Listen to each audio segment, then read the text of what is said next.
All right. Exceptional job. Thank you. Welcome. Thank you for being here. It's going to be a great day, a great session, and we've got a small enough group that we can be interactive. So if anytime you have a question, raise your hand. If you want another example, I've got no lack of examples.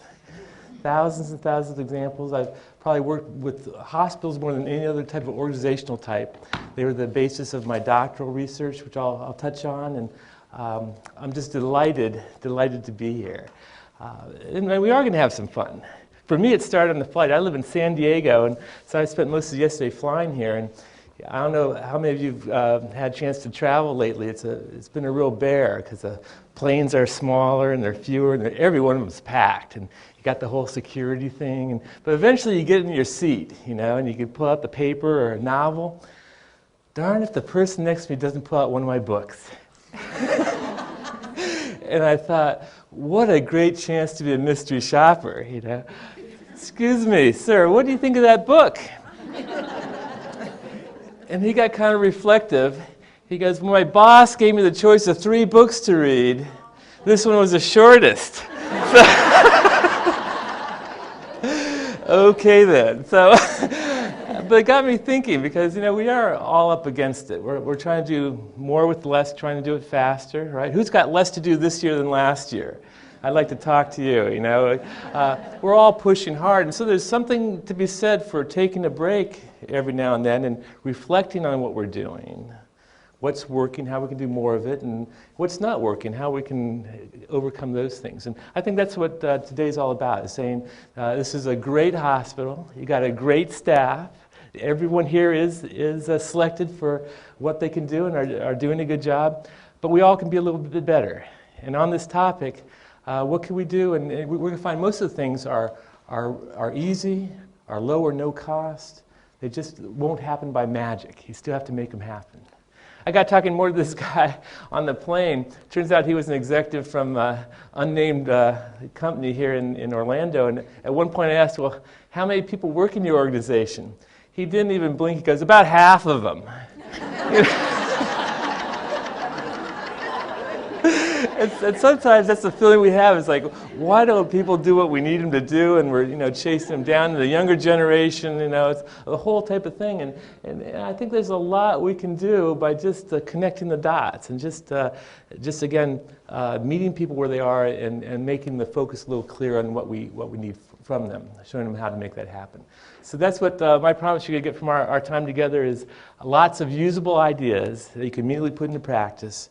And I want to convince you along the way the power of some of these things. So maybe a couple quotes here to begin with. Bill Hewitt, co-founder of Hewlett-Packard, once said, men and women want to do a good job, a creative job, and if they're provided the proper environment, they will do so.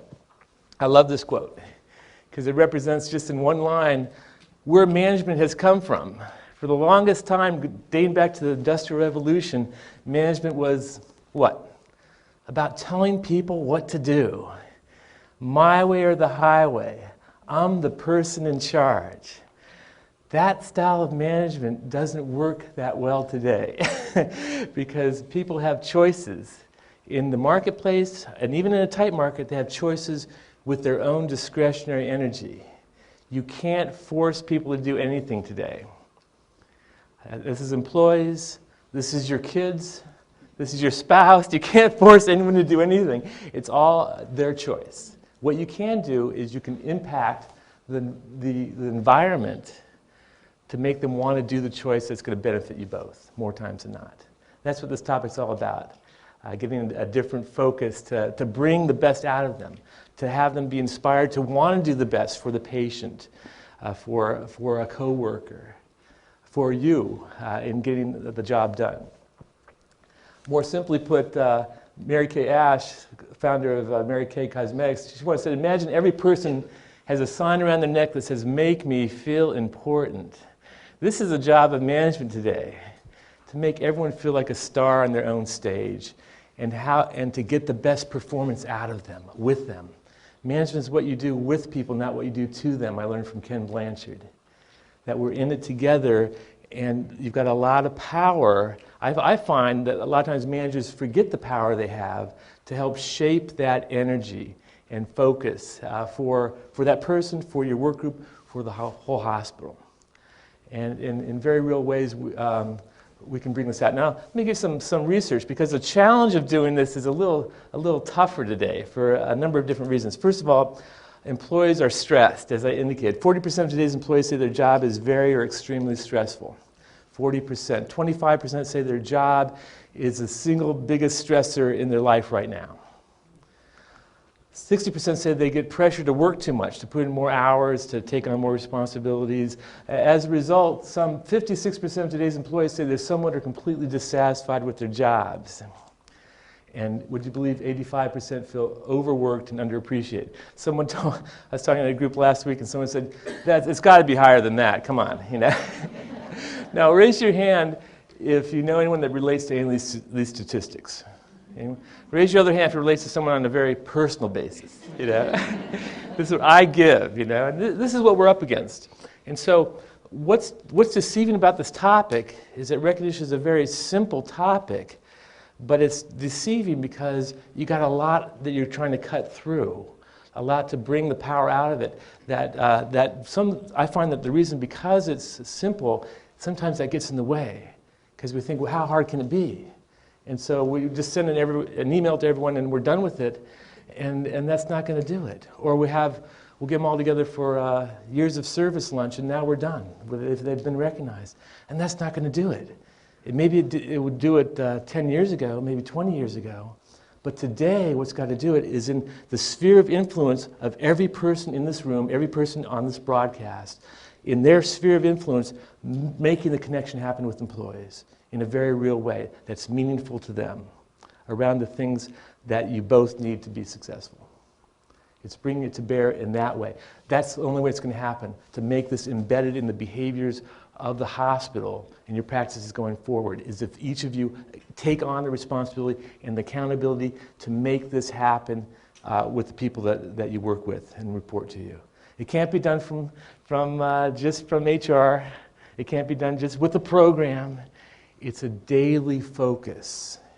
And we're talking more about what goes into those type of daily focuses. But first, some more research. I'm a PhD. And this is a highly educated group, so I got to wow you with the research here. And in my research, and I've tracked 50 explicit behaviors as to what recognition means over the last 15 years. And you mentioned Gallup, and they have one measure, the Q4 on their Q12 index. Have I been recognized in the last 7 days? And that's a valuable data point, and it's very proven research that impacts productivity and performance. But they don't say a lot about what that means. They don't define recognition. They don't say who's it from. Is it from their boss or a peer or a patient? And so in many ways, it's hard to move with just one data point. There's a lot more data points that you can have. And I've looked at 50 explicit behaviors as to why what employees feel is motivating when they do a good job. And I factored those into 13 elements. And surprising, the top 10 don't require a dime. And this is one of the things I've noticed, is that the movement in this topic has shifted over the years. From it used to be, especially for an older organization, it used to be that recognition was just around programs, was just around events, banquets, year-end things, summer picnic, that type of thing, turkey at Christmas. And over the years, more meaningful recognition is more here and now, capturing the moment, in the moment. And so, again, I want to challenge you to be looking at that and not feeling that the answer lies just in the program. So 99% of today's employees, I found, expect to be recognized when they do a good job, and they expect that recognition to come relatively soon. Now, only 12% say that they feel they are recognized in ways that are important to them. So this is a huge gap in any organization. And some 34%, 3 times that, say that they are not recognized in meaningful ways. That things are done for them aren't important to them, aren't meaningful to them. I was working with the hospital in southeast Missouri, and they say, Bob, it seems like all we do is stuff to recognize people. We had that summer picnic, and we do everyone's got benefits. We give them a bump on their annual review. It's a Christmas party. We go all out, and we have years of service, and we have absenteeism, and perfect attendance. All we're doing is recognizing, and our people don't feel valued. How do you motivate people that don't want to be motivated? And I go, well, all the things you mentioned, I said, I got to tell you, you are doing a lot of things, but I didn't hear recognition among those listed. Recognition, if you just do things for people for showing up, it works against this topic. Recognition is most powerful when it's contingent based on performance of what they did. So this is a key point in this topic. It's not just for showing up. That leads to a culture of entitlement. What have you done for me lately? It's recognizing what they did that's important to your mutual success, around your core values, around your objectives for your department, around the strategic objectives for the organization. So the value of recognition has been proven. Employees report that for those that work in an organization where this is part of the daily practices, research finds that employees are 5 times more likely to feel valued. They are 7 times more likely to stay in that organization. They are 6 times more likely to invest when they can in that organization. They're 11 times more likely to feel completely committed to the job, to the mission of the organization. This is what having a value of a culture of recognition will lead to. And some of these concepts are kind of abstract. What does it mean to be committed? Well, Towers Perrin, Merritt's conducted this survey. Towers Perrin found that committed employees deliver 57% more effort than uncommitted ones. So if you do set up research right, you can find out actually what the impact is on these intangible things such as commitment, such as engagement, which is a strong recognition is a strong driver as well. So the benefits, again, in summary, and I've got just all the evidence points to that there's an immediate reduction in stress, improvement in morale, that if you use recognition, you have increased employee engagement, commitment, increased desired behaviors, whatever those are, they're important to you, and performance, and will lead to improved retention of the categories you most need to keep, which could be across the board, or if you're like most hospitals, it could be, especially in the nursing where there might be a shortage. The evidence is overwhelming that you will better hold on to a staff that you want to keep if you make this part of your work environment. And just on that topic of recognition, Robert Half International found on retention that the number one reason why people leave organizations in good or bad times is limited recognition for the work they do. So it's said that we take a job based on the organization, and you've got a great reputation in your market, in your community, so that's a big calling card for you, for attracting talent. Whether people stay in the job, whether they give it the best effort, is a function of more what they do once they're in the company, and how they're treated by those people that are most important to them, starting with their manager, number one, but by their coworkers, by everyone plays a part of that.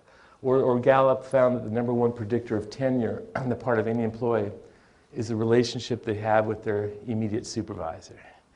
So I wanted to challenge you to think about today, what is the relationship you have with your supervisor? What's the relationship your employees have with you? And do you even know? Because that's, again, how do you measure a relationship? And how can that be improved? Have you ever thought about ways that could be looked at and impacted? We're going to look at ways that you can do that in a very real way. In the Q4 of the Q12 of Gallup says that they asked the question, in the last 7 days I've received recognition or praise for doing good work.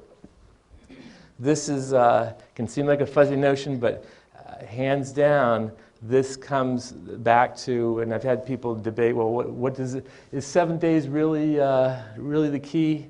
This is a litmus test, basically. I think 7 days, I think your goal should be on a daily basis. Do people feel valued on a daily basis? Are the interactions ongoing in terms of feedback and what they're doing well and how and the impact that they're having? That's the goal you have, and if you make that your goal, 7 days you're gonna blow way past that. So it's realizing that it's clearly not good enough to recognize someone just once a year in their review, or at a holiday party, or a quarterly basis, or it's got to be on an ongoing basis to really get to the power of this. And with that, let me shift gears here and stop talking and give you a chance to talk some. We know from adult learning that we each learn best when we start with something we already know. So I want you to each think about a time that you were recently recognized and made to feel special, made to feel valued, and what was that time? What was that instance? When did it happen? Yesterday, last week, last month, last year? So when did it happen, and what actually happened? Who was there? What was said? What was done? How did it make you feel? So when was the last time you recognized what happened? And again, a lot of the power comes from the specifics. What actually was the circumstances, and then what feeling did that have for you? I'd like you each to think about it. I'm going to give everyone a chance to do this, and then we're going to hear from a few of you.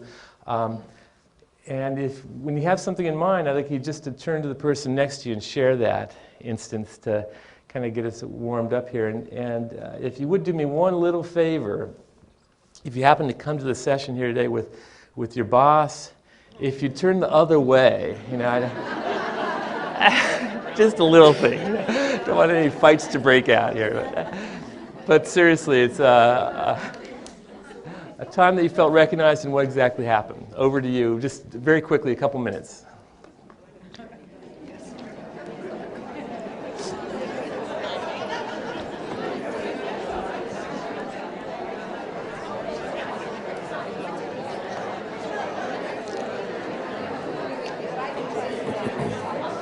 Okay. All right. I know most of you are still talking. If I can get your attention back. I know most of you are still talking, but I'm not sure if you're still talking about what I asked you to do. So just to be sure, let's get everyone back. And what I'd love is if we can get a couple people in the group to share what they've shared with the person next to them about last time they felt recognized. Any volunteers offhand? I did hear a lot of people talking. Yes, ma'am. I'm going to give you the mic here and tell us, you don't have to stand up, but tell us who you are, where you're from, what happened to you. I'm going to tell you what happened to her. She has a better story. I'm from emergency services. And the spokesperson. And my partner here got the role model recognition this year, and it made her feel really appreciated and rewarded. But it was interesting when you reported the statistic that 50% of people were the ones that were working at that organization. She said there needs to be something for motivation. That's one of the ways for staff to be motivated. And I think that is one of your books or something similar, Yes. isn't it? Yes, it is, in fact. You get that? That was one way to take initiative at work. So that one's for you. And for sharing her story, this one's for you. Okay. So everyone's got the rewards book, which actually you're going to find is misnumbered. There's not 101 or even 1,001. There's 2,500 real-life examples of positive consequences from actual companies of all sizes across the country, of things that people are doing right now to get results. So it's in 27 different categories. There hasn't been a day since that book's come out that I haven't heard a new example I've never heard before.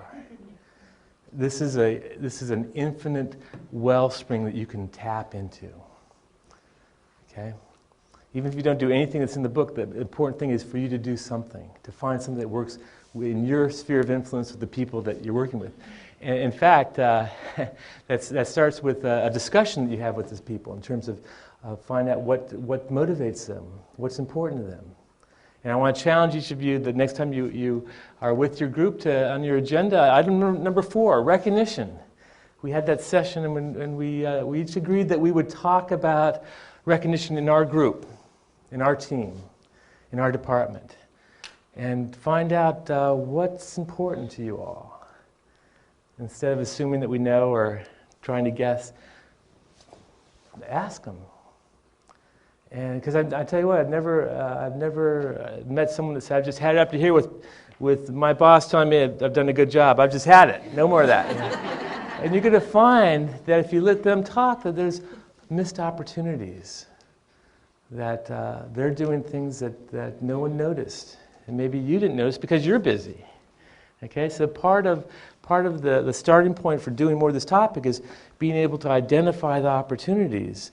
And you don't have to do this all on your own. You're just one person, right? You can open that up and have the team do it and help you. And who'd like to help get some stuff going in the department? I was working with the Hyatt Corporation, and the manager said, I asked my group, and one of my employees said, why don't we have this topic be a revolving responsibility? And each week we'll have a different member of our department be in charge of recognition and spotlighting someone's behavior and performance that stood out for the group or one person, or maybe someone finished a degree or someone helped on a project, and then thanking that person in some way of their own choice. They can bring in milk and cookies. They can agree to answer their phone for an afternoon. Have fun with it. And the next week it's someone else's turn. I tell you what, it's not going to get old. It's going to be fresh. It's going to be creative. And that one person on your team that has their arms crossed, like you do, ma'am? Sorry. Just playing with there. This is silly. I don't buy this. Well, think about that, Jerry, because you're up week after next. And you get a kind of a team pressure to get on board. The train's leaving, the recognition train. And this is what's going to make us a better place to work, a more exciting place to work, when we value the people and the things they're doing.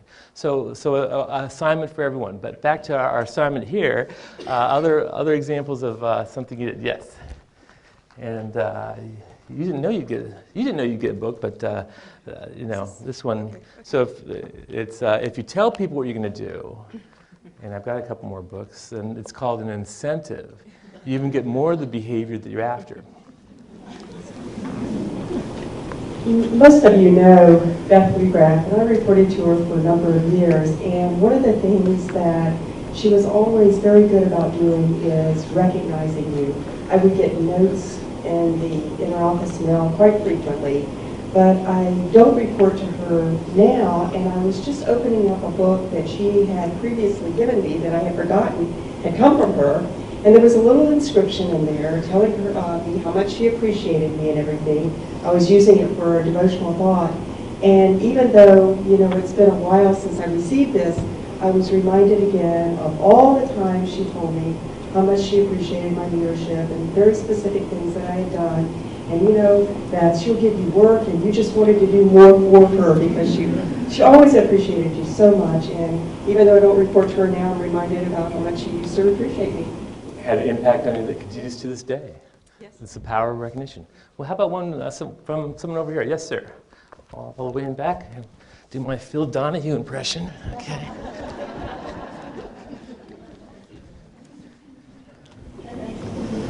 Again, the book. We talked about how verbal recognition was a big thing, and we talked about in the one-on-one meetings with our boss how verbal recognition just during those meetings is big. Another thing we talked about how it was important from our peers, and even more so on the thought that even more so from our peers than our boss, because they actually knew what we were doing. There you go. Very good. And keep going. How do you loop the patients into it? How do you loop the patients' families into it? How do you loop the vendors into it? I work with organizations that give out vendor awards, or give out awards. They ask the patients to nominate people, and then maybe they'll have the patient come give the award. Have some fun with it. There's no limit to the things you can do. Already we've got some learnings here, just from what you shared. First of all, no one mentioned money. Isn't that interesting? Now, money's a motivator, obviously. We all need money, right? It's just not the only motivator. And I'd actually suggest it's really not the top motivator. We give a lot of talk to how important it is, you got to have more money, but when all is said and done, once you can pay your bills and live in the standard of living to which you're accustomed, the focus for most of us goes to other things. What difference am I making in my life? What impact am I having? What satisfaction do I have when I put my head on the pillow at night? Whose lives did I impact? And every one of you have a chance in a caregiving facility to make that happen on a daily basis. I was working for a cancer center in Ohio, and someone said, we've got orderly. Did you tell me that they make a big difference in the success of this hospital? I said, don't ever doubt it. Do not. Volunteers, don't ever doubt it. I remember my mom was in the hospital, and I went to visit her, and she had a plant in her room. And so the orderly gave it to me. He said I remind him of his mom. Just made the whole thing for her. My mom died 2 days later. I never met that guy, but I still value what he did. And that's the power that each of you have, especially in the mission that you've got in front of you. Not only is it not money, no one mentioned money, the things that came up didn't even require any money. A note, a simple praise. Now maybe if you had, the first one mentioned was a program, so there might have been some cost associated with that, but nominal compared to the overall benefit here. That in my observation is not only the things that are most powerful don't cost any money, that it's not only is it not money, they don't cost much to do as well. Now, if you then have some money to spend, I think that you all in your budget, you have a nominal amount. I think it's like $15 that you can spend on things. Then you could do just even more, and be fun and be creative with that. But for the most part, the things that happen that you can do the most with don't cost anything. And for example, here's a banana. And this is just one of the examples in the rewards book. There's a true story from Hewlett-Packard. A senior software engineer is working on a tough technical problem, trying to find a software bug. Working on it for weeks. One day he burst into his manager's office.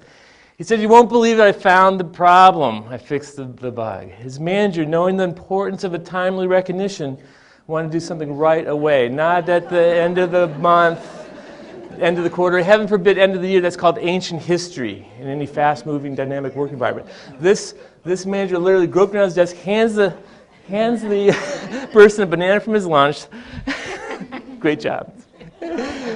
And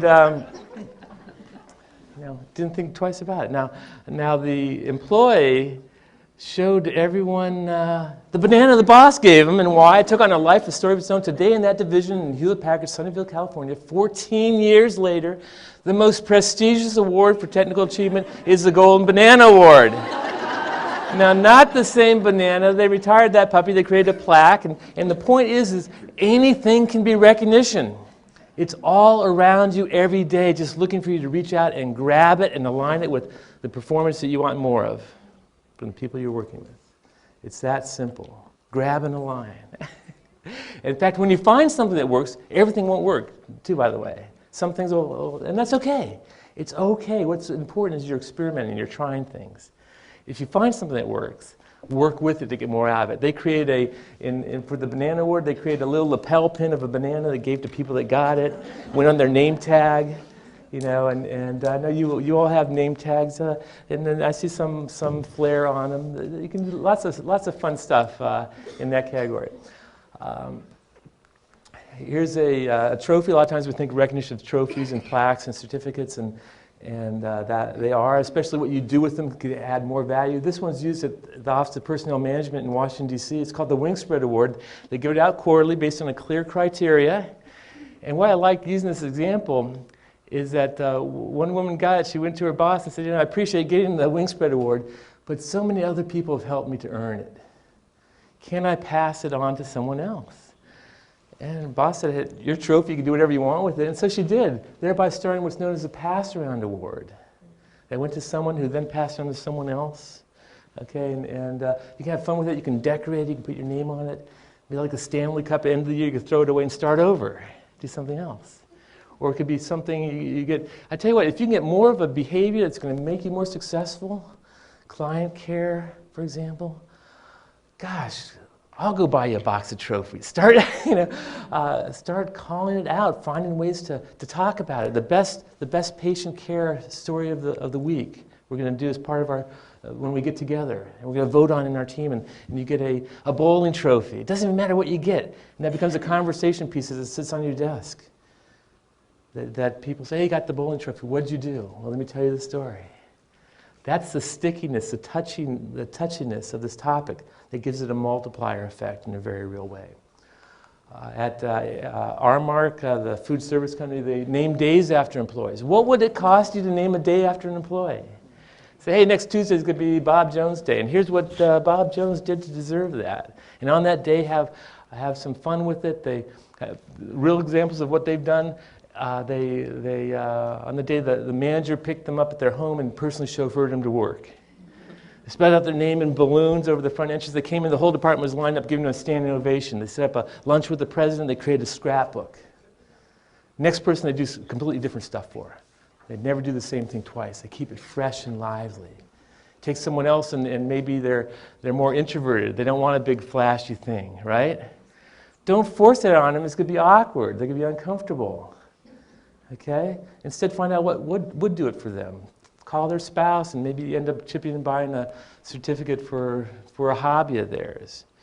Okay? You don't want to, recognition, I want you to get out of your head that recognition is a certain preconceived notion.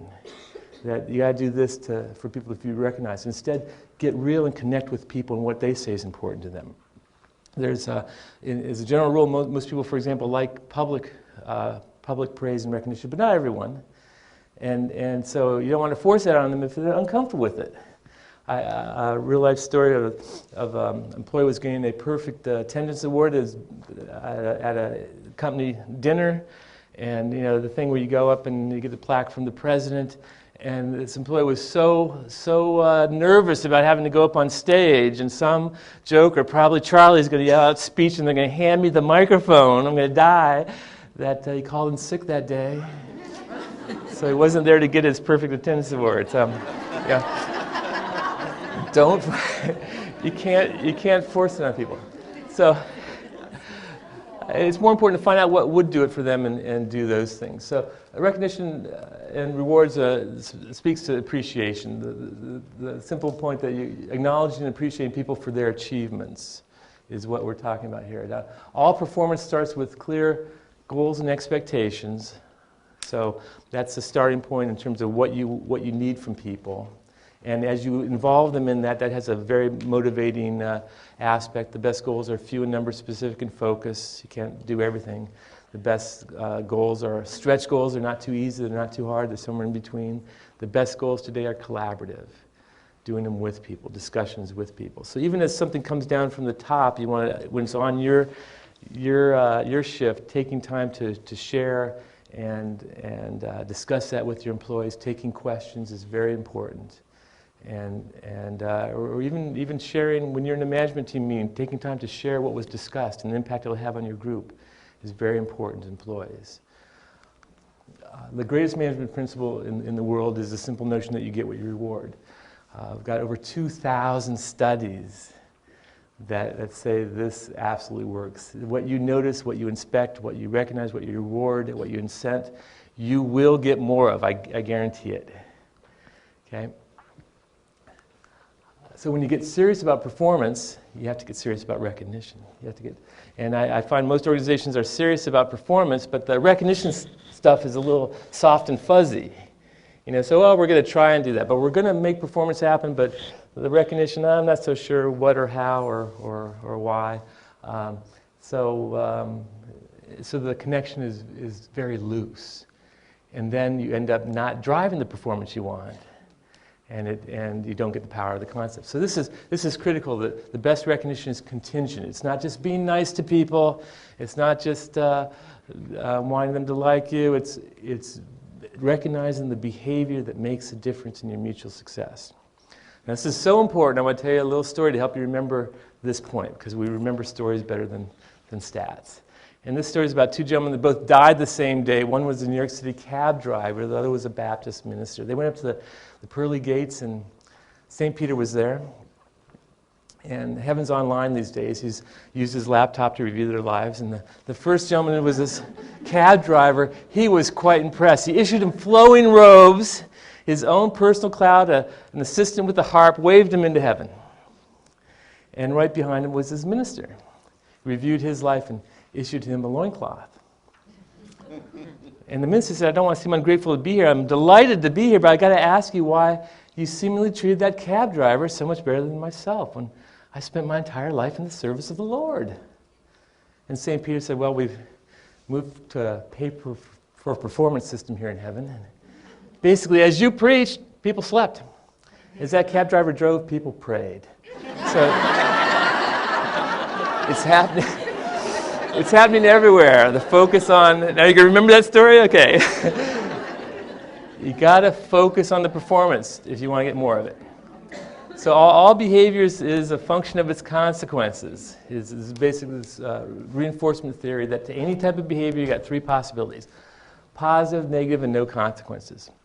What do you think employees see the most of where they work today? They actually say no consequences. You want to do a good job. No one gets up in the morning and says, I think I'll really mess up today at work. I'll make my manager's job a living hell. That'll be fun. Now, I haven't met all your employees, but in general, that's not what they do. People want to be magnificent. If given half a chance, they will be. Okay, but they say, I want to do a good job. I don't always get the direction I want. But I definitely don't get the stuff we're talking about here as much as I want. But God, heaven help me, if you make a mistake, wow, I hear about that right away. And so what we find is that most people say they don't get consequences, and when they see any consequence, it tends to be around a mistake or a problem, a negative consequence, something you did wrong, a policy, a complaint. And then we get so busy doing that we don't have time to do the positive, right? Most managers, as they get busy, they end up managing by exception, which means just focusing on the things you have to focus on, the mistakes and the problems and the fires to put out, and that eats up your whole day. There's nothing left over to give people for positive consequences. Wow, like I had time to do that. This is why you have to make the time to do it, because of the importance of it. So in my doctoral research, I found that the number one reason why managers don't use recognition is they aren't quite sure how to do it well, which is why we're having this session right here, to make it very clear how to do it. And followed by their beliefs about the topic, that they really didn't think it was that important. They certainly didn't think it was their job to do. Why can't HR do it for them? And by the way, no one does it for them. And why do I have to coddle these kids today? Let them pay their dues. And on and on and on. And so you end up, if you have any of those beliefs going on, you're not going to do this behavior. And then followed by time. I don't have time. And who does have time to do the things that we don't think are important to begin with? So behavioral change starts in your head, and realizing that times have changed, and this is critical to a fast-paced, dynamic environment that you're working in, with the expectations and the behaviors you're trying to drive across the hospital. This is true, by the way, in all walks of life, not just at work. It's true at home too. It's true with your significant other, your kids. If you want your kids to pick up their room, don't yell at them when they don't. Notice it when they do. And if they never do, that one time they carried up folded laundry, thank them for it. that becomes a starting point that you can build around. Okay? I've got two children. Danny's actually in college now, and Michelle is 13. I remember Danny was 5 years old. He came home from preschool, and he said he wanted to take piano lessons. Wow, okay, we can get you piano lessons, Danny. We're quite excited about that. My wife and I never played a musical instrument, and now we could have said, well, if we do that, if we spend money on it, you have to practice every day. Do I have to? Yeah, that's the deal. Before the TV goes on, you got to spend 45 minutes practicing. Oh, gee, maybe I'll skip it. You know, I don't want to go there. And that's what would happen. If you try to force behavior, it won't happen. So we thought about that, and my wife and I said, well, why can't we just notice it when he does it? And so we made it a rule that we said that we would never tell him to practice, but if he chose to practice, we would always try to notice. And sure enough, we did.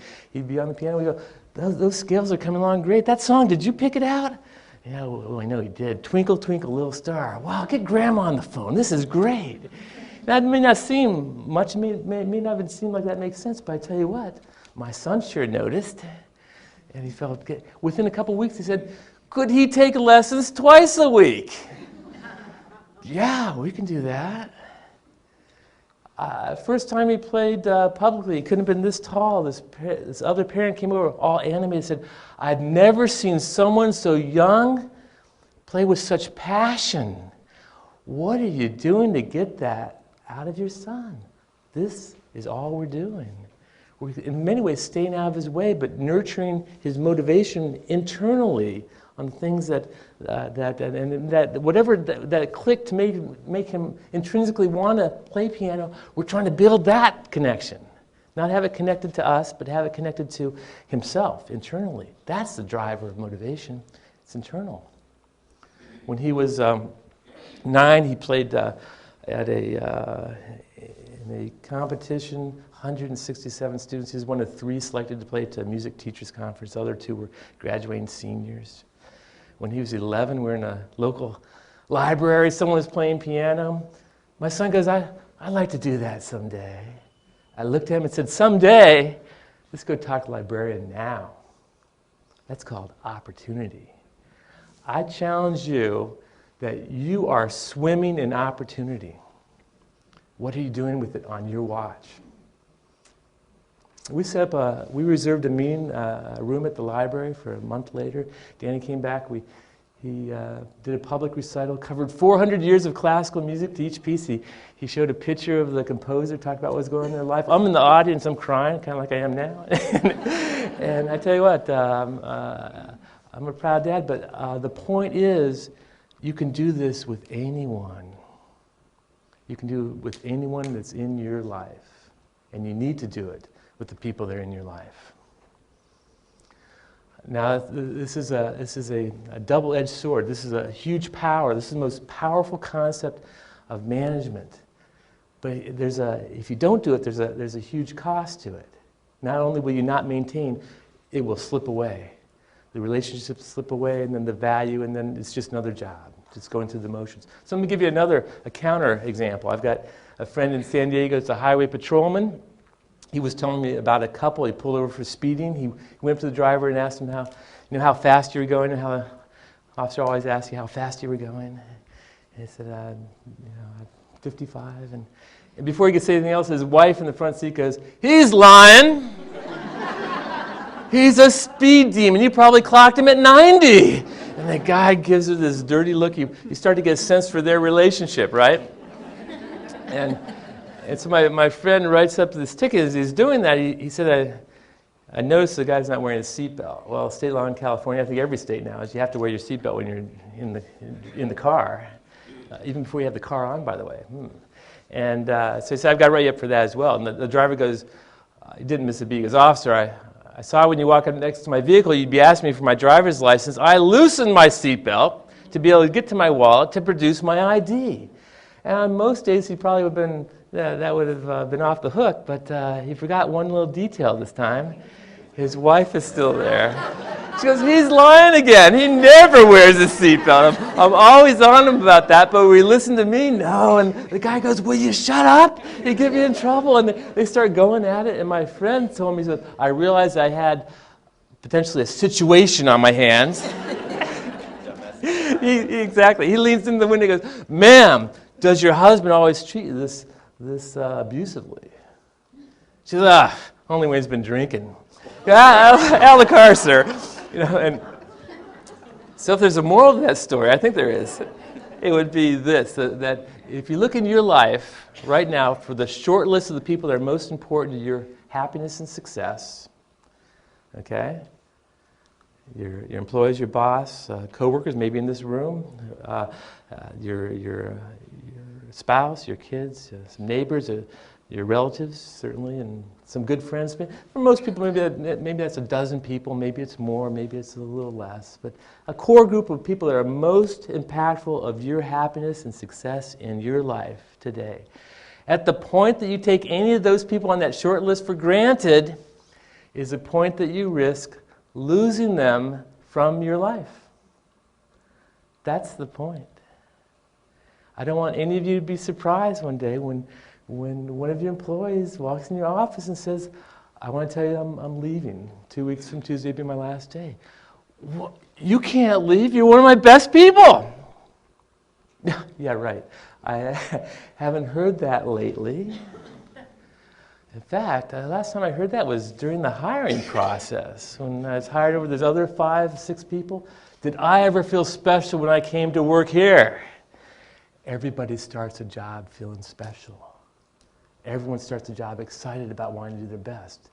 It's not the first day of work, it's the second day, the third day, the fourth day. How do we meet them at that excitement and, yes, take them to a higher level? It's very, very real. You can and you will do it. I command you. But in a very real way, this is what happens. So you take Branson Healthcare, Kalamazoo, Michigan.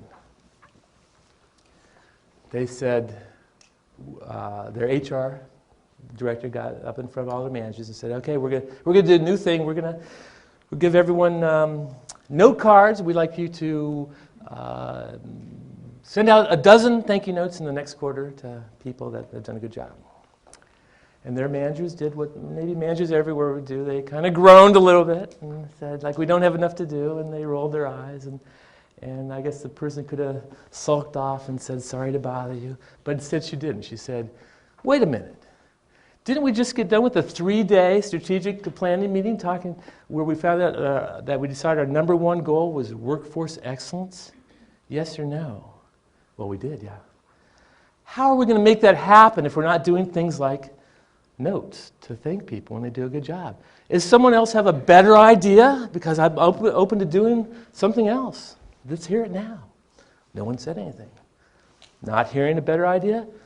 We're doing the notes. In fact, we're going to help you with the notes. I'm going to ask you to make a copy of any note that you give an employee to turn to your boss, and we're going to help you by doing spot checks to see how your notes are coming. And they did that, kind of a positive accountability. And when they found a manager that said, I didn't really get any notes done, we're kind of busy in our department this month, they set up a little meeting with their senior leader in that area. And they told me, Bob, we didn't have to ever set up a second little meeting with anyone on staff. They got the message, we're serious about this one. And they did the notes. And you know what? The notes were fun. People loved the notes. Employees started saying, hey, can we use the notes too? They started getting creative. Last time I talked to them, the managers were sending notes home to families, including, coupons for ice cream. Take your parents out for ice cream and it just went gangbusters. It was great, and it led to other things. Well, so what? So they did the notes. Well, I'll tell you so what. Branson is one of only 7 hospitals on the Fortune 100 Best Places to Work in America, whereas most hospitals have a very difficult time attracting and holding on to nurses. They've got a waiting list of nurses that want to work there, including night shift. This stuff really does, it may not seem like it should matter, it really does matter. If you do it, if you take it seriously, if you're sincere about it, it will have a huge impact that will be felt, that will come back to you. So the fastest way to get any type of behavior performance you want is to use a systematic use of more positive consequences, better than the other. This is not my subjective conclusion. This is a lot of studies, like some at Ohio State University, tried to actually quantify the relative weight of these different approaches towards performance. They found that the positive had 4 times the power of the other approaches, kind of a 4-to-1 ratio. Flip side of that is for every time that you are critical of someone, you got to do at least 4 things that are positive in that relationship just to keep you at an even par. 4-to-1 ratio. Gallup organization in their book that came out, How Full's My Bucket, 6-to-1 ratio. 6-to-1 ratio. 6 times as powerful. Stephen Covey talks about a 7-to-1 ratio. And this is the direction it's going. And I think it's because things are moving faster, we spend more time on technology, these little things mean more to us now. And people are looking for them and they notice them. This also has a direct correlation with engagement that Gallup has also identified, that if you use positive consequences, the 60% impact on engagement scores. If you use negative consequences only that they looked at, it was like 40%. And people that didn't use any consequences, there was almost no impact on trying to influence engagement. So recognition, it comes in a lot of shapes and sizes. I mentioned 27 categories in the book. So it could be formal, a structured or planned program for desired performance. And that's part of the spectrum. It's not the end all, but it's part of the spectrum. And as you do that, the challenge is to keep it fresh and to keep it relevant, which is a challenge because you do the same. It's hard to get excited about being the 1800th employee of the month, or it's hard to if you're going through the motions on a banquet to have it. You can do things, and you need to do things to keep it fresh. But even more important than the formal today is the informal, spontaneous form of sincere thanks for desired behavior performance, the here and now. At Merritt's in St. Louis, they have the Thanks a Bunch Award, where they, during a stressful time, they'll have someone bring a bunch of flowers from their garden. They give that bouquet to someone that's doing a good job. They ask them to keep one flower and pass the bouquet on to someone that they think is doing a good job. Kind of a pass-around award again. End of the day, whoever has a flower on their desk, they get their business card, they throw it in a bowl, and they do some drawings for prizes, which can be a gift certificate, or it could even be some cash. But the ones that always have the greatest buzz, the greatest excitement, are the things that they create out of thin air. Like they had one you can have your car washed by a manager of your choice. Well, that was kind of, or you can bring your pet to work. Wow, that's kind of fun. Or here you could check out a resource from the learning library. The library of books and tapes in HR that is available to everyone but no one uses. Overnight, you change that. Now it's not available to everyone. It's only available to people to get a special pass to get it. It's kind of a reverse psychology. Okay? And so that becomes a point of pride that you're carrying around a Zig Ziglar, tapes to improve yourself because you got it based on performance, not just because it was there. Or let me give you one more example. I need your help on this one. Everyone stand up. If you're holding something, maybe put it on the chair. You just need just a little wiggle room. I know we're kind of bound to just do a little exercise, not calisthenics or anything, but what I'd like you to just do, and it's a 2-part exercise. And each part we're going to take just 20 seconds. And the first 20 seconds, what I'd like you to do is just with the people right around you, see how many people you can meet just right around you. But meet them a certain way. I'd like you to pretend that you're in a bad mood. Go.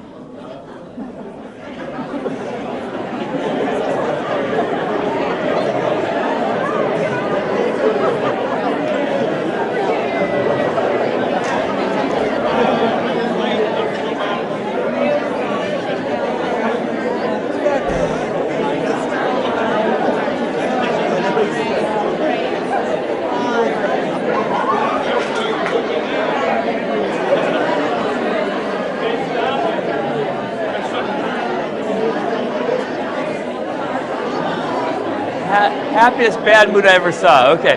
Now for the next 20 seconds, I'd like you to again meet people. It could be the same people again, but just make just one change in your demeanor. This time I'd like you to pretend that each person you meet is a long-lost friend you haven't seen for 20 years. Go.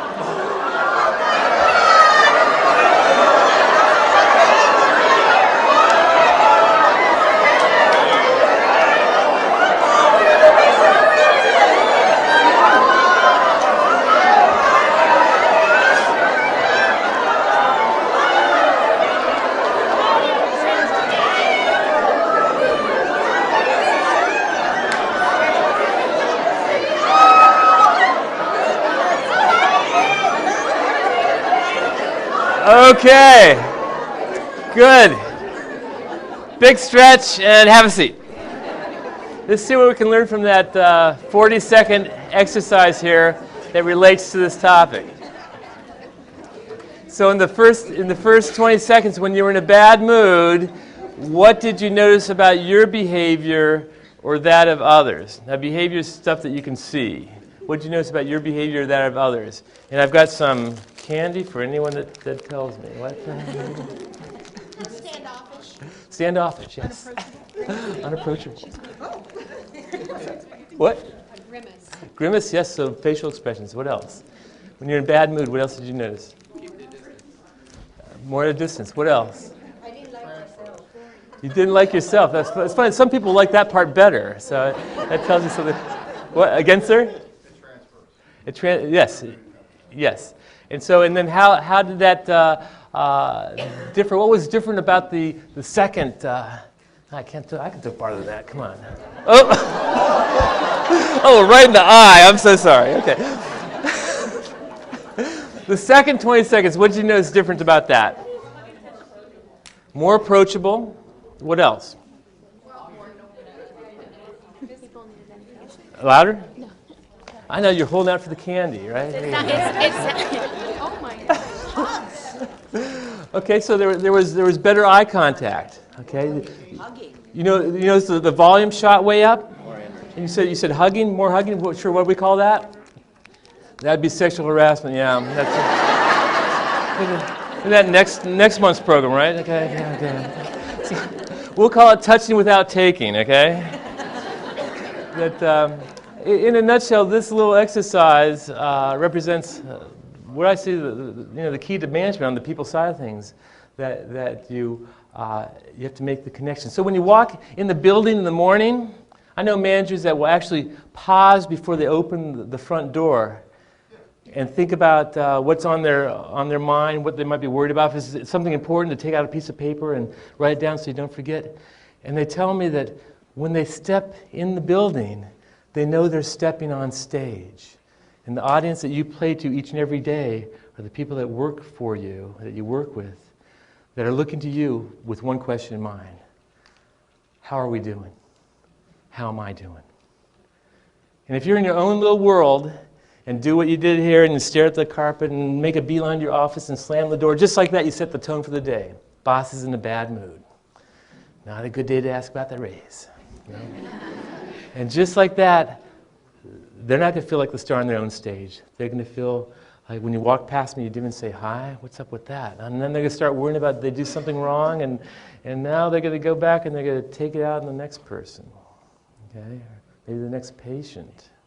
This is what it's human nature. This is what happens. I don't know if you ever any fans of Norman Rockwell. He used to had one of his artworks. He had. This picture of this guy being chewed out by his boss. And the next panel was the guy at home yelling at his wife, and then his wife is scolding the little kid. And then the last panel, as the kid is kicking the heck out of the cat, you know. And we pass on. We get what we pass on. And so you got to be the force that breaks the chain.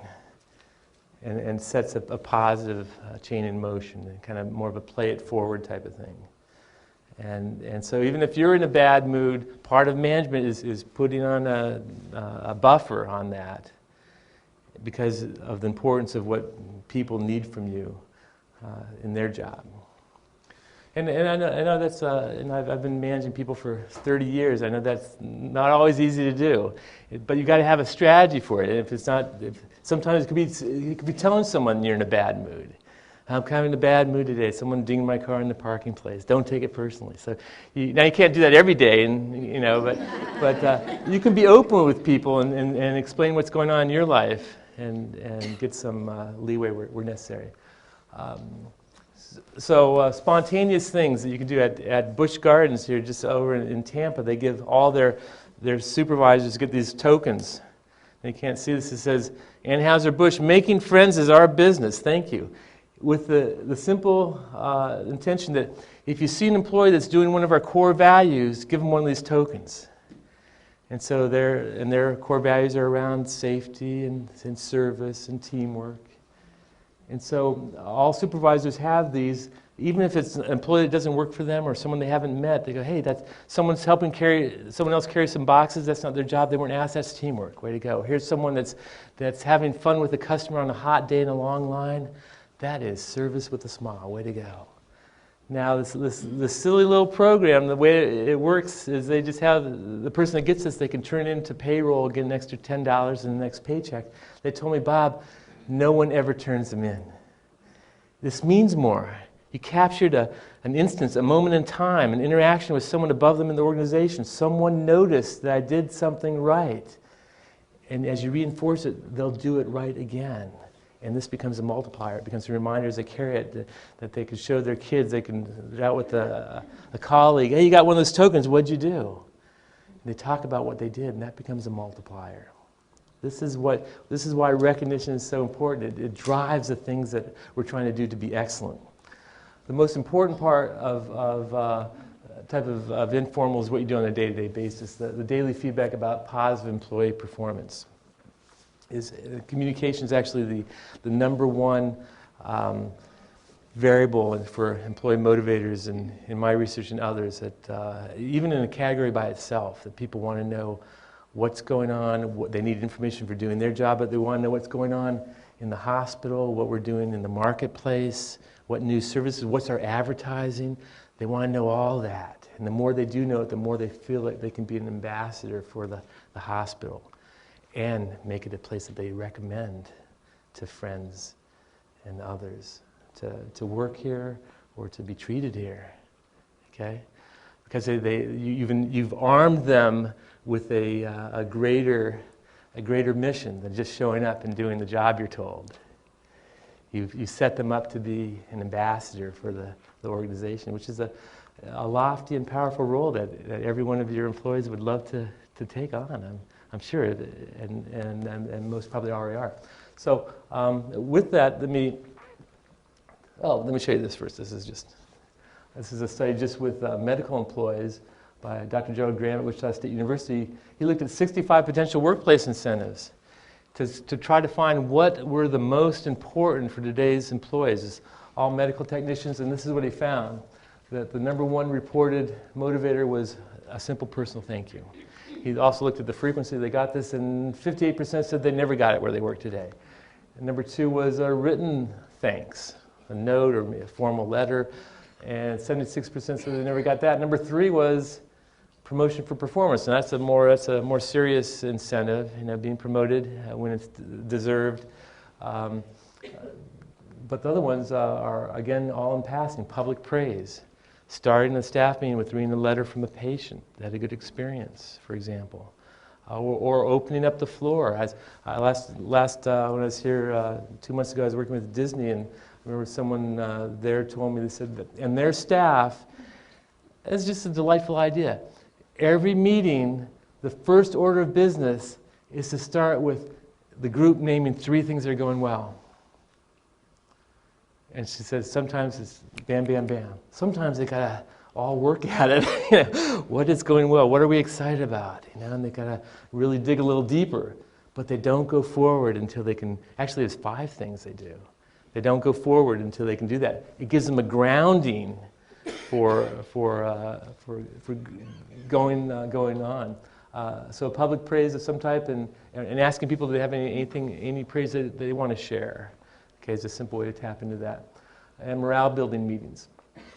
taking time to, again, it's another form of public recognition, morale building meetings. Now, again, all this ideally based on performance, not just on showing up. Because what happens if you bring in donuts, tomorrow's Friday, you bring in donuts, that's nice.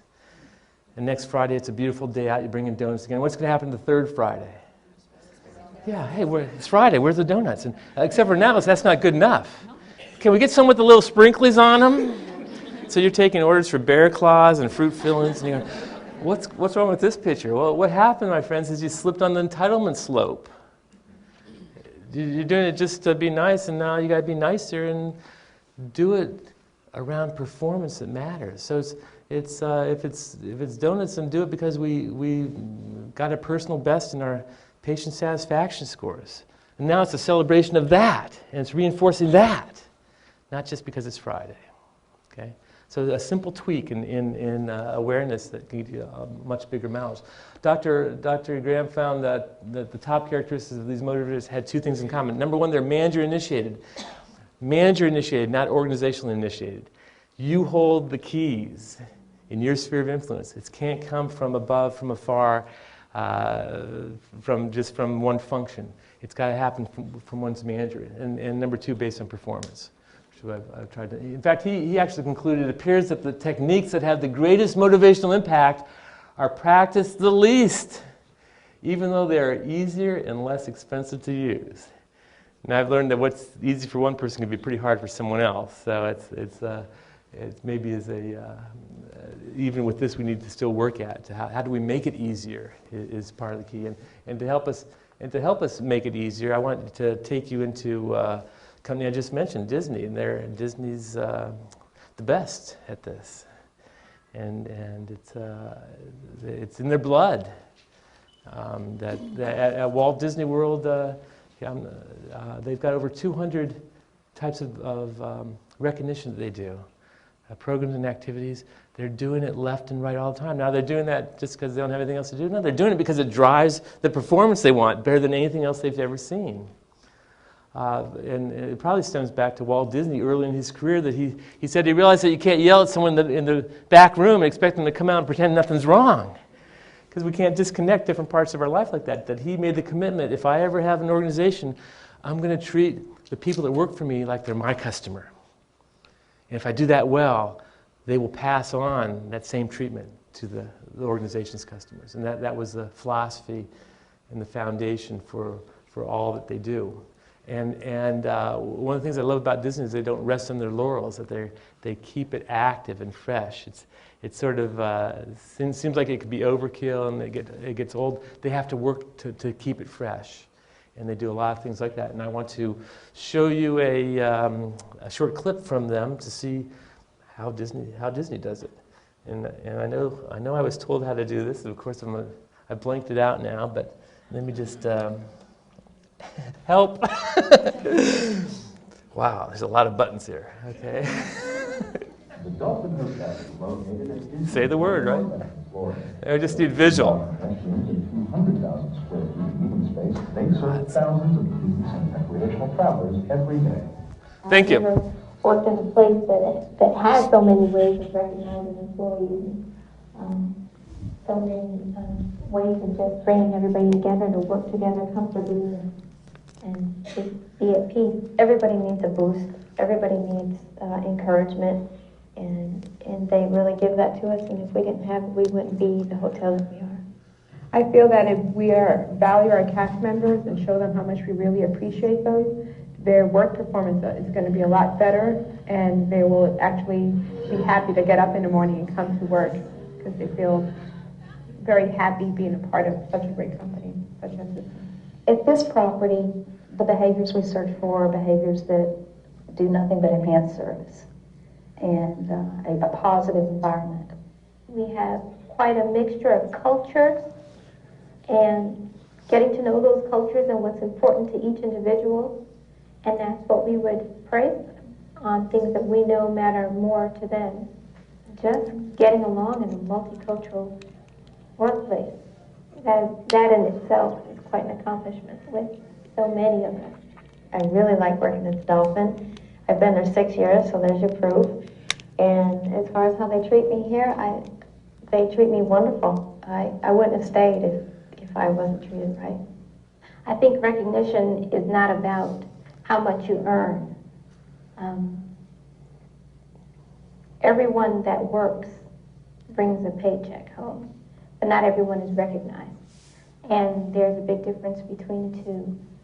Recognition makes you feel proud. It nurtures one's inner attitude, and that is projected toward other cast members and toward guests here at the hotel. In our area, we sit down as managers about once a month, and that's our entire goal, is just to think of ways, new and creative ways that we can motivate our cast members, that we can think of more reward and recognition programs, that we can basically just come up with new things that haven't been thought of yet, where the cast members, the end results for them to say, you know, the work that I do here is appreciated. We do everything from offering on-the-spot recognition, either by peer-to-peer, manager to manager, manager to worker, worker to manager, anywhere across the board. We have a card, and it's a trifold, and they're really bright, funky colors, and they're very visual, and it says, wow. And when you open it up, it says, I just wanted to say thanks for. And when you open it a third time, it says to and a line, and thanks for, and you fill it in, and you sign it, you date it. And the key is to walk up and say, I think you deserve this today.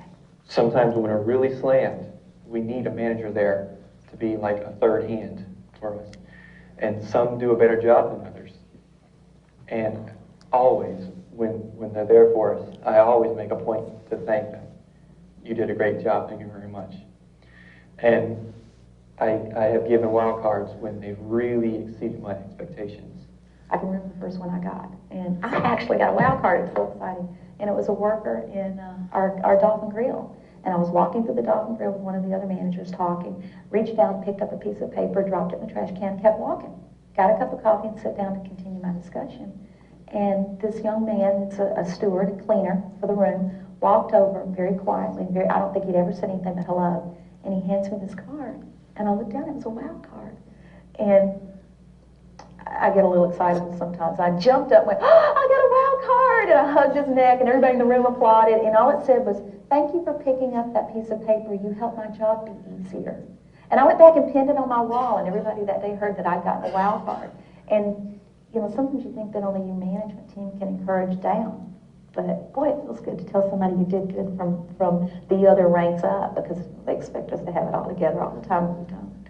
Motivation is just like anything else in life. It has to continually be there. You can't do a review once a year and think that that's enough for a person. They'll then know how they're doing, and people have to be constantly motivated. I was recognized in the part of sending out congratulations to people in the department for a job well done via email, by personally recognizing people. What does that do for me? That gives me extra drive to keep going. As a middle manager, I get the support I need from the upper managers, and therefore it's a lot easier for me to motivate my cast, I feel, when I'm getting that same treatment. We manage processes and we lead people, and that's what they hear from us constantly. And we have an entire recognition process surrounding, are you a visionary? Do you recognize others? Do you look for positive things, and are you reflective of that in your work processes?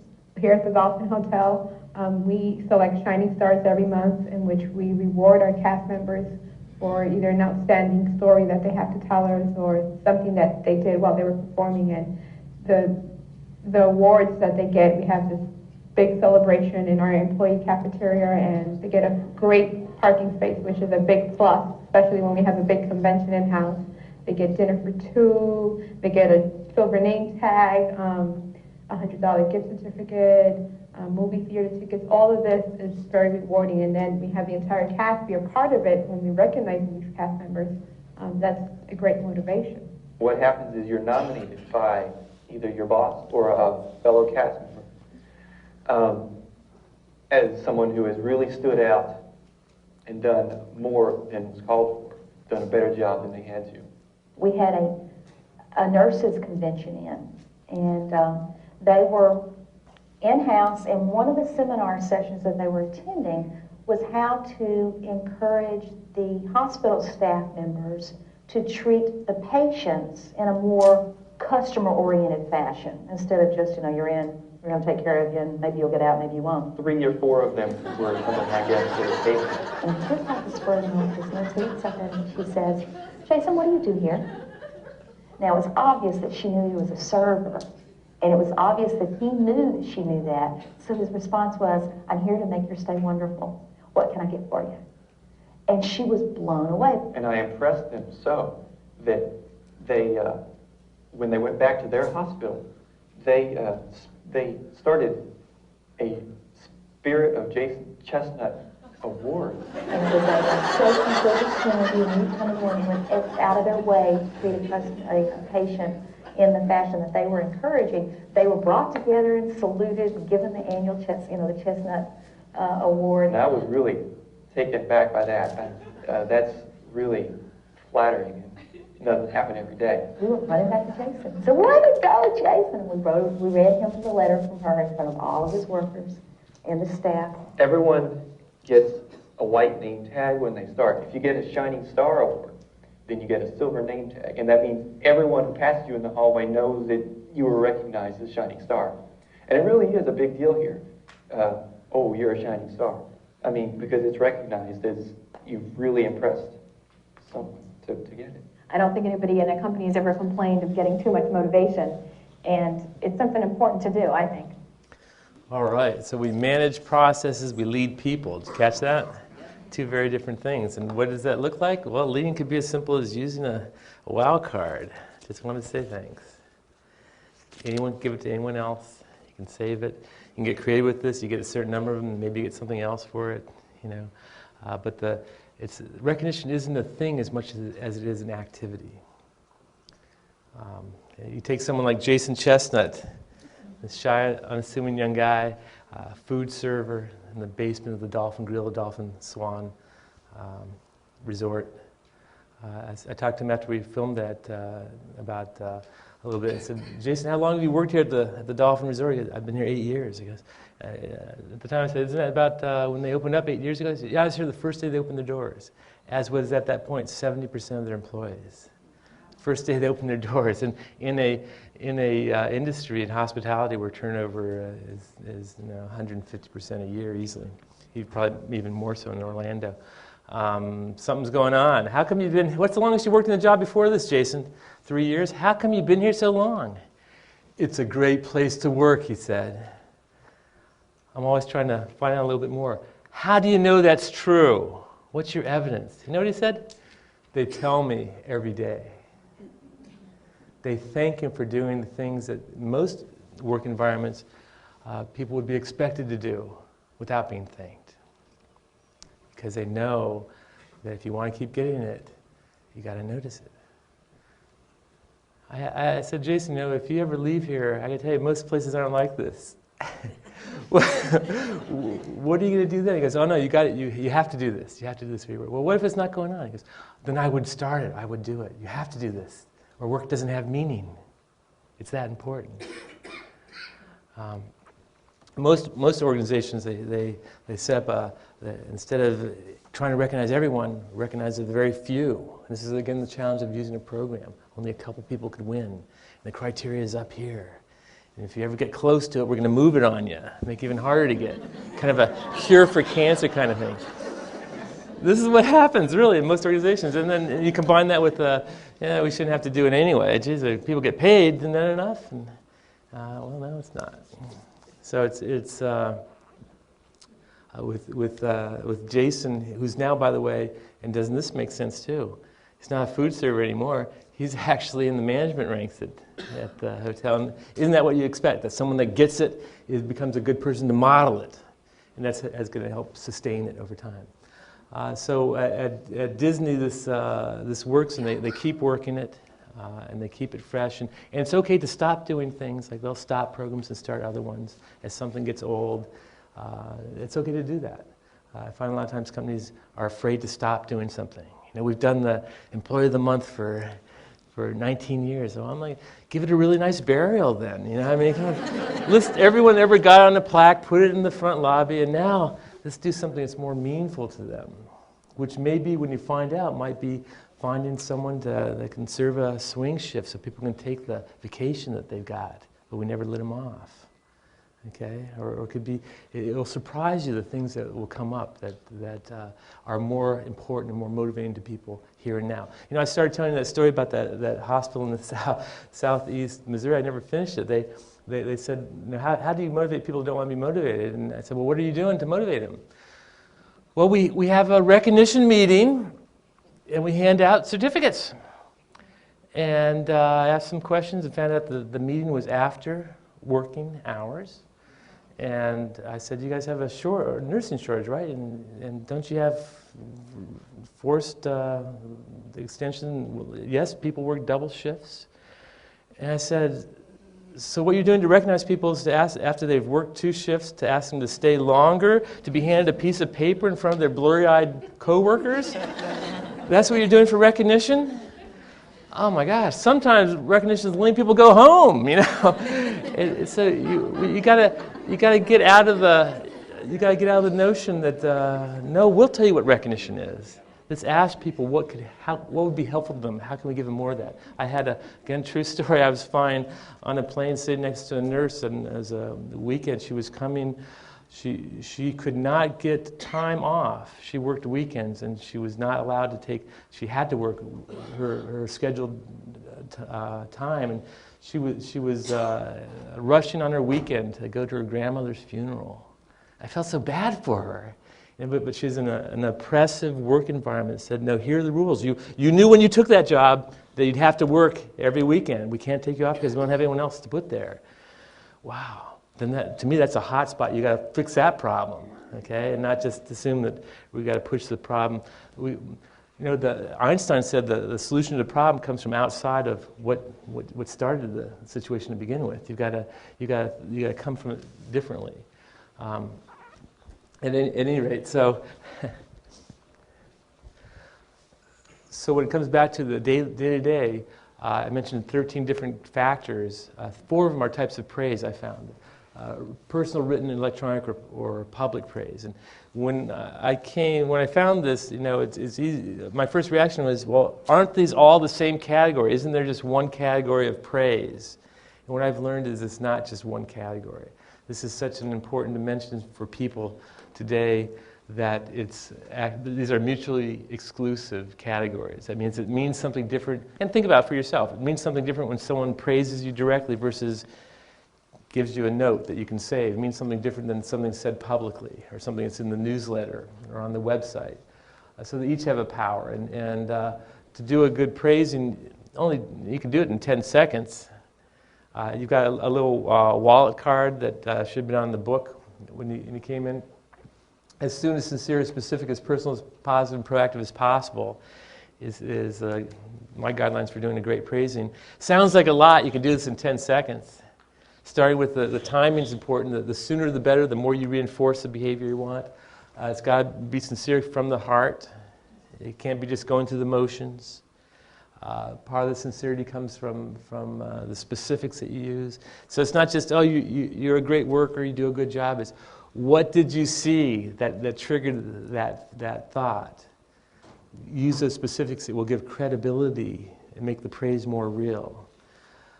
So it could be as simple when the thought crosses your mind that someone did a good job. It's acting on that thought. It's stopping what you're doing and picking up the phone or pulling out a note or sending an email, or maybe getting up from your desk and going and finding the person if they're someone that works for you. And you find them, and maybe they're in a meeting. They're talking to someone outside the organization. And maybe, just maybe, you interrupt them. Have you ever interrupted someone around good news? You got to try it if you haven't. It's powerful. It's delightful, actually. Because we're always interrupted around a problem, right? And, we stop what you're doing. We got code blue. And we're good at that. But how about having a code for praise? Okay. Scottsdale Memorial Hospital in Phoenix, they said, Bob, we would love to have more public praise, but we'd settle for less public criticism as a starting point. And I said, well, how do you do? I was talking, well, what do you talk about? What's important? What cuts through everything here? And they said, well, and I found out about, I know you guys have it too, the code system over the intercom and stuff, and code blue, stop what you're doing. We got to resuscitate someone. And I said, well, it sounds to me like if you want this to be important, you need to have a code around praise. And they started doing that. They called it a code rose. That if someone was doing, that they would, actually it was to stop criticism, public criticism, that if someone was criticizing someone in a public setting, like a lot of times it might be a doctor, and workstations are very open, code rose, station 7, everyone would rush to that spot and surround the people and stare at the perpetrator, It was very effective. Now, that might be kind of insubordinate to say something, but it's a free country. You can stare at anybody, right? And you like that one. And it got the message that, I'm doing it again, aren't I? Yes, you are, sir. And they'd actually had a little group that would go, same person, they'd have a little group go call on the person in their chambers and say, we've been staring at you a lot lately. That we think you're better than this. We think that we know you have a high standard and commitment to excellence. We think that should extend to how you treat people as well. And so we're going to call you on it. And we're going to show you how to be a little bit better. And maybe give you a little course you missed in medical school. You drop it, you go in the meeting, Jerry, I found you. I've been looking all over for you. We just got our quarterly numbers in. You and your staff completely blew past the numbers. There's no way this could happen without the dedication and focus you brought to the leadership of your team. In fact, we're going to talk about this more later. I got some ideas for celebration I want to discuss with you. But I had to come find you and tell you how excited I was for your results, how proud I am that you're on my team. We're going to talk later. You can shut the door. How long did that take? Was it 10, 12 seconds? Well, Gary you just interrupted him. He's talking to a vendor from outside the organization. They go, who was that? Well, that's my boss. You're kidding me. You're always doing stuff like that around here? Yeah, pretty much. Really? Do you have any openings? Because that's the person everyone wants to work for. The person that's not so busy or removed or important that they can't stop and close the gap and come full circle and recognize the things that we said were so important, you actually did them. That's the essence of management, the essence of motivation. But it doesn't have, unless you do it, you don't connect the dots. So I think it's best with in person, if you can, 100% positive, which should go without saying, but I've just learned a lot of managers, the way they praise someone is they'll say something nice, and Betty, thanks for that report from my 2 o'clock meeting. There are a lot of typos in it. And so they say, you've seen this, right? You say something nice, and then you immediately, give them what they really thought. And don't do that. Let go of that. Save that for another discussion. Because, we don't want typos in the reports, but do you have to bring that up right now? Or how about the fact that Betty stopped what she was doing? She jumped all over your last-minute request. She came through like she always does with flying colors. If you want her to be around next time you have a crisis, you better have noticed the last time she helped. Because next time she may not be there for you. If she doesn't physically walk out, she can mentally check out. We all control our discretionary energy, right? Discretionary focus. And we're possibly proactive. If you wait to be reactive on this, you're going to be reactive around the mistakes and problems. You got to be proactive to say, this drives a behavior. This is why I need to lead it. This is a job of managing, to lead this behavior, to get out of the hole you're in and stop reacting and start leading by making things happen around the things that are important. I know, if I find this in my own life, I have to work to be proactive on this. So I'll have someone who'll give me positive feedback about someone on my staff and go, oh yeah, I've heard that before, that person's always good. And I work hard to say, I'm going to tell them that and take that feedback back and make the connection. Because it's easy to skip over this. And you've got to find tricks to make it work for you and make it a part of your behavioral repertoire, if you will. So, in a nutshell, I saw what you did. People don't know what you saw. They can't read your mind. I appreciate it. Here's why it's important, that larger context that gives greater meaning to that one behavior that ties to our core values or our strategic objectives. You make that connection by talking about it. And if you really want to leave a mark, get to the level of feelings. Here's how it makes me feel. So good praising, if it's only 10 seconds, provides a practical feedback that people need to keep doing a good job, and an emotional charge that resonates, that keeps a feeling with them. Mark Twain used to say, I can live for 2 weeks on a good compliment. I think it's even longer today, in part because we get it less. It speaks to a level that we all need spoken to. Now you can praise someone directly. You can praise them in front of someone else, like I modeled here, or you can praise them when they're not around. And if you haven't done that, you got to try it, because that's powerful. Praise someone when they're not here, knowing that word will get back to them. Your boss was bragging about you in our management team meeting. Really? What'd he say? What'd she say? You know, and sometimes that means the most to people. You're talking about me in a positive way when I'm not even there. That's very different than saying, "Hey, great job on that. Can you stay late tonight?" You know, that's what a lot of people see. It's like, yeah, they're nice to you when they want something. You know, so no, they're nice to you even when they don't want something. They're not just nice. They notice the things that matter, and for that reason. People want to come back and give even more. So the whole recognition, in my view of things, has expanded to be. I mentioned 50 behaviors that I've scrolled to find what's important to employees. That here's in 4 of those categories of praise. Here's making up the top 10 are the other categories, and I think it's fascinating because. Of what these represent. Support and involvement is actually the most important to people today. So knowing what's going on, having information, but also being asked one's opinion. You want a simple motivator? Ask someone for their opinion. What do you think we should do about this? Okay? Even if you don't use the opinion, the process of acting is empowering. It gets the person to think about it. It shows respect, trust, treating someone like a colleague. Involving them in a decision, especially those decisions that affect them, the critical motivator, and supporting them when they make a mistake. It's all fall into this category. Supporting them when they make a mistake. It's easy to find fault when someone makes a mistake and maybe embarrass them in front of their peers.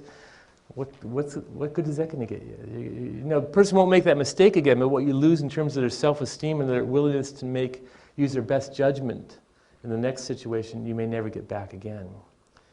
Bill Gates once put it this way. He said you could tell a lot about the long-term viability of any organization simply by looking at how they handle mistakes. Because it's more important that we... And so instead you might say, well, maybe I wouldn't have handled it the same way as you did, but what did you learn from that? Because that's a powerful learning. Yeah, you made a mistake. We all make mistakes. It's not so important that you're making mistakes. It's important that you're learning from them and that we're learning together. The next staff meeting, let's share that situation because we all can learn from it. Wow. You made a big silver lining around someone who's already feeling bad that they did something wrong, right? Those are the stepping stones that helps bring everyone up. Second category here, and so the praise factors probably work right in there. It's probably second, and then autonomy and authority, giving people a say in how they do their job, and independence so making it clear what you want, but giving them a leeway into how to get there. Flexible working hours this is from employees reporting this, saying this is important to them, and this is a huge topic. You can probably have a session just on this topic and all the things going on in terms of telecommuting and job sharing and core hours and the possibilities and limitations of those, and how we can get on that wagon to provide more of that to employees, because it's important to people today, more so than ever before. 86% of today's employees said they wish they had more time with their family. 86%. And then, of course, that makes sense. But what we don't think about is how can we make that possible? How can we use time as a form of reward? How can we give someone a coupon to take a long lunch Or to have a company in Boston, with money being short, they started using time instead of money as a bonus. If you did a good job, you got to take leave on Friday afternoon at 3. They call it winter days, performance days, and how can we wrap around the use of time as a form of recognition, because it's critically important to people today. And as you're able to have the job work with the rest of their life, they're more likely to stay working with you longer. And learning and development, a big motivator, and most development occurs on the job. In the assignments and the rest of their life, they're more likely to stay working with you longer. And learning and development, a big motivator, and most development occurs on the job, in the assignments and the opportunities. So that's a lot of opportunity that you've got to acknowledge people and to align it with what's important to them. So as you take the time to find out the things that they value, as you get to know people, someone that a new hire that you have, and to take them out for coffee and say, I like to get to know people a little bit better that work for me. And there's a lot of places you could have worked in Orlando. What was about working for our hospital that most attracted you? What do you want to learn while you're here? What areas of interest do you have? What skills? Where do you want to be 5 years from now? Sometimes I wonder how you can manage someone without knowing where they want to be 5 years from now. And even if they said, I'd like to be in your job, that's not a threat. Because you're going to need someone to take your job to be able to move on to another job yourself. That's to meet them at that energy is a very powerful thing that you can harness. And if it's someone young especially, I was working with Cragen Auto Parts, and they had this store manager said, I had this 16-year-old, this young kid that he was straightening, first day on the job, I had him straighten up inventory in the back room. And he came out all animated, and he said, come here, I want to show you this. And he brought me, the store manager, back to the storage area. He said, look at this. For the last hour and a half, he's been arranging oil cans. And the store manager said, I wasn't in the best of moods. I almost went with my gut reaction, which was, what do you expect, a medal? Get out to aisle 4 and clean up that spill. These kids today, what do they want? He told me, instead I caught myself. I said, Eric, I don't think I've ever seen oil cans so nicely stacked. I could tell you're someone that cares about doing a good job. I can really use someone like you around here. In fact, tomorrow I'd like to talk about how we keep inventory. There's going to be no limit to your potential in working for us. I'm so glad you're here. What does Eric do? He stands up a little straighter. Because you met him at his energy, and in a very real way you can mold that energy and take him to a higher place. Every job is like that. Every job. And you have the power to make it happen. And so finally, manager availability and time. I've yet to work in a company that didn't have an open door policy. If you ever have a problem, come talk to your manager, and okay. But then what happens if you actually go to try to talk to your manager, they're on the phone, they're in the conference, they're not in their office, they're traveling, whatever. And so you come back a second time and maybe not, a third time. You end up grousing about the issue with the coworker instead of doing it, again, human nature. So we have to meet people. You have to go 90% of the way to meet employees halfway. As managers, you've got to be on the lookout to be accessible. So it's not just putting the burden on them. So in that case, the manager would go find the person and say, hey, I saw you were by my office earlier. Is there a question that you had, something I can help you with? And that's and part of your priority is to make it back to them, to have that face time that you are not just available, but you are truly walk the talk of being there. So this is the top list that I've found that this represents the main motivators for people today. And you look to see what they have in common, that they are all intangible. They all tend to be interpersonal. And that to me is interesting, that my conclusion is that motivation is increasingly becoming more personal and highly situational for today's employees.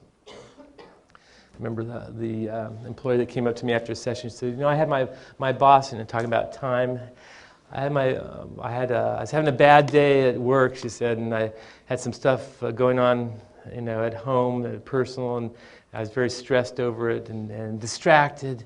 And she didn't say what it was, I didn't ask, but she says, I was at work and I wasn't myself, and my boss picked up on it. And actually in the meeting, we had some people in it, and he said, Sue, I want you to get your stuff together, go home, come back when you're ready. And she says, it's a little bit awkward, I did leave, I took a couple days off. I came back, clear-headed, refreshed, recharged. She said, Bob, that happened 8 years ago. There's not a day that goes by that I don't think of the common courtesy and consideration that manager had to me in a time of need. Are you there when people need you? Whether it's a question or a real crisis like that. And that same manager could have said, well, if we do that for you, we got to do it for everybody. You know, a lot of people will hide behind policy. Well, I'd like to think that you'd have a policy that you'd help whoever really needed it when they needed it, right? But instead, he did what he felt needed to be done to meet the person in time of need. And in her own words, she said, I will work here. I will do anything for this manager. Because what he's done for me. And instead, he did what he felt needed to be done to meet the person in time of need. And in her own words, she said, I will work here. I will do anything for this manager. Because what he's done for me. You get back what he felt needed to be done to meet the person in time of need. And in her own words, she said, I will work here. I will do anything for this manager. Because what he's done for me. You get back what you put in. So that person in time of need. And in her own words, she said, I will work here. I will do anything for this manager. Because what he's done for me. You get back what you put in. So the simple question here is, work here. I will do anything for this manager. Because what he's done for me. You get back what you put in. So the simple question here is, with as easy as this is, why don't managers do this more often? And I can ask you what, and some of those things have come up. Time we mentioned is one, and others. And actually, I started to share some of that from my research. Why managers don't use recognition is that, number one, they're not sure how to do it. So it's kind of a fuzzy notion that maybe is a blind spot for them. But also, they don't think it's important. 2/3 of the reasons why they don't stem back to their belief system. They don't have time. They're afraid of leaving someone out. There's some managers, when they leave someone out, they actually, the takeaway from that is they say, I'm never going to do recognition unless everyone's there. We're only going to recognize people if the whole department's there, so no one's left out. Someone out. There's some managers, when they leave someone out, they actually, the takeaway from that is they say, I'm never going to do recognition unless everyone's there. We're only going to recognize people if the whole department's there, so no one's left out. There's some managers, when they leave someone out, they actually, the takeaway from that is they say, I'm never going to do recognition unless everyone's there. We're only going to recognize people if the whole department's there, so no one's left out. There's some managers, when they leave someone out, they actually, the takeaway from that is they say, I'm never going to do recognition unless everyone's there. We're only going to recognize people if the whole department's there, so no one's left out. There's some managers, when they leave someone out, they actually, the takeaway from that is they say, I'm never going to do recognition unless everyone's there. We're only going to recognize people if the whole department's there, so no one's left out. You can likewise say, actually, the takeaway from that is they say, I'm never going to do recognition unless everyone's there. We're only going to recognize people if the whole department's there, so no one's left out. You can likewise say, I'm going to be more careful to try to not to leave someone out. They feel employees don't value it, or the organization's there, so no one's left out. You can likewise say, I'm going to be more careful to try to not to leave someone out. They feel employees don't value it, or the organization's there, so no one's left out. You can likewise say, I'm going to be more careful to try to not to leave someone out. They feel employees don't value it, or the organization doesn't support. No one's left out. You can likewise say, I'm going to be more careful to try to not to leave someone out. They feel employees don't value it, or the organization doesn't support it. These are the doubt. You can likewise say, I'm going to be more careful to try to not to leave someone out. They feel employees don't value it, or the organization doesn't support it. These are the top. You can likewise say, I'm going to be more careful to try to not to leave someone out. They feel employees don't value it, or the organization doesn't support it. These are the top reasons in kind of priority order why managers don't do it. For managers that do say, I'm going to be more careful to try to not to leave someone out. They feel employees don't value it, or the organization doesn't support it. These are the top reasons in kind of priority order why managers don't do it. For managers that do recognition, however, I found this to be in common. They feel employees don't value it, or the organization doesn't support it. These are the top reasons in kind of priority order why managers don't do it. For managers that do recognition, however, I found this to be in common. They feel employees don't value it, or the organization doesn't support it. These are the top reasons in kind of priority order why managers don't do it. For managers that do recognition, however, I found this to be in common. They feel employees don't value it, or the organization doesn't support it. These are the top reasons in kind of priority order why managers don't do it. For managers that do recognition, however, I found this to be in common. They feel employees don't value it, or the organization doesn't support it. These are the top reasons in kind of priority order why managers don't do it. For managers that do recognition, however, I found this to be in common. They feel employees don't value it, or the organization doesn't support it. These are the top reasons in kind of priority order why managers don't do it. For managers that do recognition, however, I found this to be in common, that they to a person, they look for and act on opportunities to recognize employees when they do good work, contingent again, and they try to do so on a daily basis. If you want this to be part of the culture here at Florida Hospital, this is what you each have to do. In your sphere of influence, you have to be better at looking for opportunities and then acting on those opportunities when they occur. And if that happens, it will be, with just the impact that we're having today, it will be a huge surge in the impact you can have on the ongoing organization. It'd be like when you're a kid, you ever get at a pond and you pick up a bunch of pebbles and you throw it in the pond, they all ripple. You can have that same impact here as everyone does a little bit of this, that you get a synergy going. And this isn't the end all, this is an ongoing conversation that I hope that you keep coming back to one way or another. And with that, we got a little bit of time left for some questions. If anyone has a question, I have a few more books here. That was passed out 1,000. You've got the rewards book. I passed out the 1,001 Ways to Energize. I got a couple 1,000 Ways to Take Initiative at Work. This is for what an employee can do to make their job more rewarding.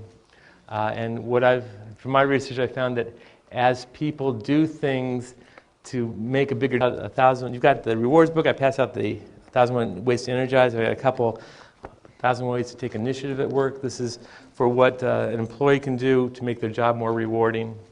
And from my research, I found that as people do things to make a bigger difference in their job, the rewards book, I passed out the 1,001 Ways to Energize. I got a couple 1,000 Ways to Take Initiative at Work. This is for what an employee can do to make their job more rewarding. And from my research, I found that as people do things to make a bigger difference in their job, the first response they get back is they feel more excited about it. They feel about the job they're doing. And then what tends to happen is they also get visibility for their ability to make something happen, and it leads to other kind of career type things. So kind of an interesting topic. And I've got one of these for you if you have a question. Anyone? Once they get back is they feel more excited about it. They feel about the job they're doing. And then what tends to happen is they also get visibility for their ability to make something happen, and it leads to other kind of career type things. So kind of an interesting topic. And I've got one of these for you if you have a question. Anyone? Yes, ma'am. Let me see if... And so we've also take questions from our... happen, and it leads to other kind of career type things. So kind of an interesting topic. And I've got one of these for you if you have a question. Anyone? Yes, ma'am. Let me see if... And so we've also take questions from our other locations too, if anyone has them that you... Interesting topic. And I've got one of these for you if you have a question. Anyone? Yes, ma'am. Let me see if... And so we've also take questions from our other locations too, if anyone has them that you... Interesting topic. And I've got one of these for you if you have a question. Anyone? Yes, ma'am. Let me see if... And so we've also take questions from our other locations too, if anyone has them that you... Interesting topic. And I've got one of these for you if you have a question. Anyone?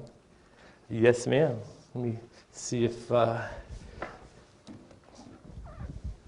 so we've also take questions from our other locations too, if anyone has them that you... Interesting topic. And I've got one of these for you if you have a question. Anyone? Yes, ma'am. Let me see if... And so we've also take questions from our other locations too, if anyone has them that you... Interesting topic. And I've got one of these for you if you have a question. Anyone? Yes, ma'am. Let me see if... And so we've also take questions from our other locations too, if anyone has them that you... Interesting topic. And I've got one of these for you if you have a question. Anyone? Yes, ma'am. Let me see if... And so we've also take questions from our other locations too, if anyone has them that you... Interesting topic. And I've got one of these for you if you have a question. Anyone? Yes, ma'am. Let me see if... And so we've also take questions from our other locations too, if anyone has them that you're questioning. Topic. And I've got one of these for you if you have a question. Anyone? Yes, ma'am. Let me see if... And so we've also take questions from our other locations too, if anyone has them that you're questioning. Topic. And I've got one of these for you if you have a question. Anyone? Yes, ma'am. Let me see if... And so we've also take questions from our other locations too, if anyone has them that you're questioning. Topic. And I've got one of these for you if you have a question. Anyone? Yes, ma'am. Let me see if... And so we've also take questions from our other locations too, if anyone has them that you're questioning. Topic. And I've got one of these for you if you have a question. Anyone? Yes, ma'am. Let me see if... And so we've also take questions from our other locations too, if anyone has them that you're questioning. Topic. And I've got one of these for you if you have a question. Anyone? Yes, ma'am. Let me see if... And so we've also take questions from our other locations too, if anyone has them that you're questioning. Topic. And I've got one of these for you if you have a question. Anyone? Yes, ma'am. Let me see if... And so we've also take questions from our other locations too, if anyone has them that you're questioning. Topic. And I've got one of these for you if you have a question. Anyone? Yes, ma'am. Let me see if... And so we've also take questions from our other locations too, if anyone has them that you're questioning. Topic. And I've got one of these for you if you have a question. Anyone? Yes, ma'am. Let me see if... And so we've also can take questions from our other locations too, if anyone has them that you're questioning. And I've got one of these for you if you have a question. Anyone? Yes, ma'am. Let me see if... And so we've also can take questions from our other locations too, if anyone has them that you're questioning. And I've got one of these for you if you have a question. Anyone? Yes, ma'am. Let me see if... And so we've also can take questions from our other locations too, if anyone has them that you're questioning. I've got one of these for you if you have a question. Anyone? Yes, ma'am. Let me see if... And so we've also can take questions from our other locations too, if anyone has them that you're questioning. I've got one of these for you if you have a question. Anyone? Yes, ma'am. Let me see if... And so we've also can take questions from our other locations too, if anyone has them that you're questioning. I've got one of these for you if you have a question. Anyone? Yes, ma'am. Let me see if... And so we've also can take questions from our other locations too, if anyone has them that you're questioning. I've got one of these for you if you have a question. Anyone? Yes, ma'am. Let me see if... And so we've also can take questions from our other locations too, if anyone has them that you're questioning. I've got one of these for you if you have a question. Anyone? Yes, ma'am. Let me see if... And